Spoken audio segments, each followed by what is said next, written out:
Creo que a estas alturas son dos las cosas. O deben amar este ejemplo o lo deben odiar.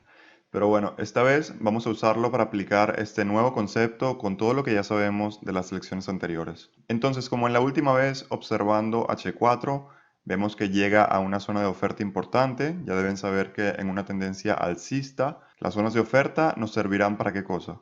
Para facilitar esos retrocesos de la tendencia, ¿sí? Obviamente habrá ocasiones donde esas zonas crearán inversiones y cambios de tendencias, pero siguiendo las expectativas nos esperamos simplemente un retroceso como en este contexto que tenemos aquí. Vemos que en este caso H4 retrocede internamente, crea un lower low interno seguido por un lower high que es confirmado únicamente cuando rompemos ese último low interno. Luego notamos que el precio rompe el último high interno, nos confirma un choque alcista y tenemos ese higher high interno.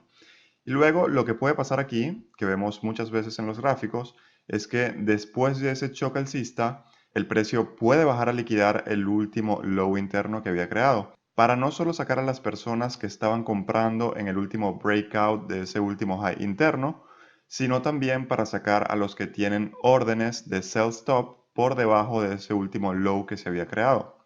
Bueno, esa toma de liquidez en los dos puntos estructurales internos alimenta el impulso alcista que vemos aquí y es la que causa esa nueva zona sweep que en un futuro, no sabemos obviamente si será cercano o lejano, será nuestro POI, ¿ok? Nuestro punto de interés para nosotros monitorear el precio una vez que sea mitigado. Luego, mientras el precio impulsa hacia el alza, vemos que crea liquidez con estos equal lows o bajos iguales. Sigue impulsando, rompe estructura swing, nos confirma un boss, crea un low interno luego, continúa, crea otro y finalmente llega a mitigar la zona de oferta de H4. Les recuerdo que habrá liquidez por encima o por debajo de cada punto estructural, sea interno que externo. Entonces, una vez mitigada esa zona de oferta de H4, tenemos esa reacción que refleja un retroceso hasta la zona de demanda de M15. Vemos que el precio reacciona a ella con movimientos internos de M15, como vemos aquí. El precio hace un sweep de ese último high interno, nos confirma una reacción fallida de esa zona de demanda y luego nos confirma también un shock bajista. Luego de ese lower low de M15, el precio retrocede de manera orgánica. Estos dos highs internos que pueden ver aquí son simplemente inducement para inducir a los traders a vender anticipadamente y luego tomar sus stop losses mientras va a mitigar esa zona de oferta de M15, que es una zona sweep. ¿Por qué es una zona sweep? Porque liquida ese último high antes de romper. Obviamente también es una zona estructural o zona de ruptura, como quieran llamarla, y de la misma manera es una zona flip. Recuerden que el concepto sweep se lo vamos a añadir a esas dos zonas importantes que consideramos fuertes, cuando el precio tome liquidez y cree ese tipo de zonas. Luego, en todo ese retroceso de M15, mientras baja a mitigar esa zona sweep de H4, ¿qué podemos notar que hace el precio? Bueno, lo que hace es tomar liquidez de esos lows internos que se habían creado en ese impulso swing de H4. A esto se le conoce como liquidez interna. Es básicamente la liquidez que se crea en los highs y lows de estructura interna. Ahora, cuando me oigan decir liquidez externa, será simplemente la liquidez que existe por encima o por debajo de los puntos estructurales swings. Muy simple, ¿verdad?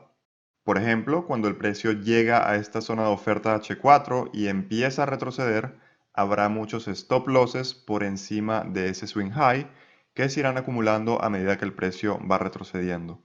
Entonces, lo que sucede es que cuando el precio supera ese último swing high, recuerden que no podemos saber cuándo, pero lo que veremos algunas veces es que el precio supera ese punto estructural externo, sea con una ruptura o con una toma de liquidez. El punto aquí es que veremos ocasiones donde apenas supera ese swing high, así sea por un pip, y luego veremos al precio realizar ese retroceso y a eso se le conoce como toma de liquidez, ¿ok?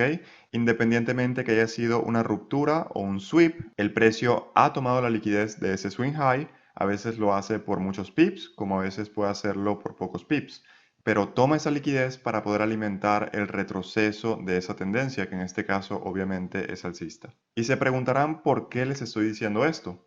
Bueno, porque, por ejemplo, de igual manera, cuando veamos esos retrocesos de H4, que empezamos a ver esas tendencias en M15 durante esos retrocesos, cada vez que el precio reaccione, por ejemplo, en los lower lows, tomemos este como ejemplo, el precio estará haciendo una de dos cosas, o tal vez ambas. El precio podría estar reaccionando a una zona de demanda que se creó anteriormente en ese impulso alcista, en este ejemplo. Déjenme dibujarlo un segundo. Ok, así. O miren aquí, había un low interno donde el precio hace un sweep de ese low, vemos que lo supera y ¿qué pasa? Bueno, el precio retrocede, ¿vale? Porque ha tomado la liquidez de ese low interno. Entonces, ambos contextos lo que hacen es dar liquidez al precio para facilitar esos movimientos. En estos dos ejemplos que acabo de mostrarles, facilitan el retroceso de la estructura de la temporalidad de M15, pero así funciona en todas las temporalidades, ¿vale?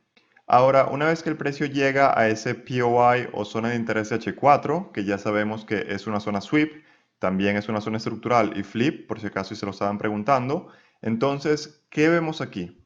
Antes de que el precio mitigara esa zona sweep, vemos que el precio crea una consolidación, ¿verdad? Donde tenemos equal highs y equal lows. ¿Por qué hace esto el precio?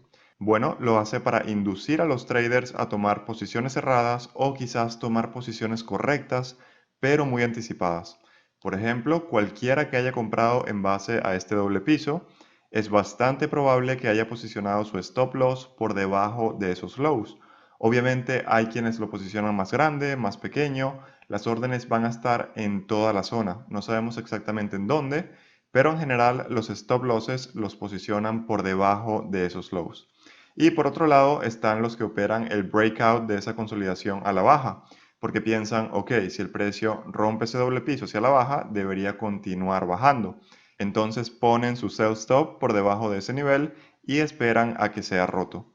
Entonces inducen a los traders a vender de esta manera, luego el precio llega a esa zona de demanda, reacciona fuertemente y toma la liquidez de los vendedores para alimentar el siguiente impulso, que en este caso es alcista. Recuerden la frase, para cada orden de venta se necesita un equivalente de compra y viceversa, ¿ok? No es algo inventado, no lo estoy inventando yo, es así como funciona el mercado. Entonces, para que el precio pueda impulsar desde esa zona, que en este caso es de demanda, debe inducir a muchos traders a vender para tomar esa liquidez que facilitará el siguiente movimiento alcista en este ejemplo. Una vez que entra el dinero en esa zona, se crea un desequilibrio entre la oferta y la demanda, donde el precio luego debe volver para reequilibrarse y continuar. ¿Cómo volverá el precio a esa zona de interés? Bueno, en este caso, reaccionando a una zona de oferta que, como pueden ver, facilita ese retroceso para tomar las próximas órdenes y seguir impulsando. Luego vemos que el precio aquí nos confirma una reacción fallida. Empezamos a notar ese cambio en el order flow gracias a señales como esa y el shock que confirma aquí. Y esto lo que nos hace entender es que esa zona sweep de H4 podría verdaderamente ser el nivel donde esa temporalidad formará su próximo higher low o swing low. Así que nuestras expectativas de M15 empiezan a tornarse alcista a medida que empezamos a recibir o a confirmar estas señales. El precio crea ese nuevo higher high y en ese retroceso de M15 veremos liquidez crearse en forma de inducement. Y bueno, lo mismo que ya expliqué en las lecciones anteriores, tenemos nuestro modelo de entrada. En este caso tenemos un flip más un shock. Establecemos nuestro buy limit en nuestra zona de demanda de M1 y nos posicionamos en largo. Para culminar, quiero darles unos ejemplos de líneas de tendencia o trend lines de liquidez. Fíjense cómo en todo este retroceso de H4 tendremos una línea de tendencia bajista o descendente, donde se encuentran muchísimas órdenes por encima de ella. Todo este espacio está lleno de liquidez hasta que luego el precio impulsa nuevamente para llenar todo ese vacío y zonas que no han sido mitigadas. El precio confirma un boss, toma la liquidez externa de ese swing high, de las personas que estaban vendiendo en todo ese trayecto bajista y también de los que operan el breakout alcista. ¿Por qué los del breakout alcista? Bueno, fíjense que luego el precio retrocede, donde irá a sacar a todos esos compradores. ¿Y qué va a hacer en ese retroceso? Se dirige a sus zonas de interés mientras toma liquidez interna que se creó en ese impulso que realizó anteriormente. Puntos como este de acá, este y bueno, esencialmente la trendline alcista que se estaba creando en esta región. Así que espero que este ejemplo haya sido bastante detallado. Vamos a parar aquí ahora. Como ya les había dicho, este video tiene mucha información. Por favor, tómenselo con calma y asegúrense de ver esta lección hasta entenderla perfectamente. Nos vemos en un próximo video. Saludos.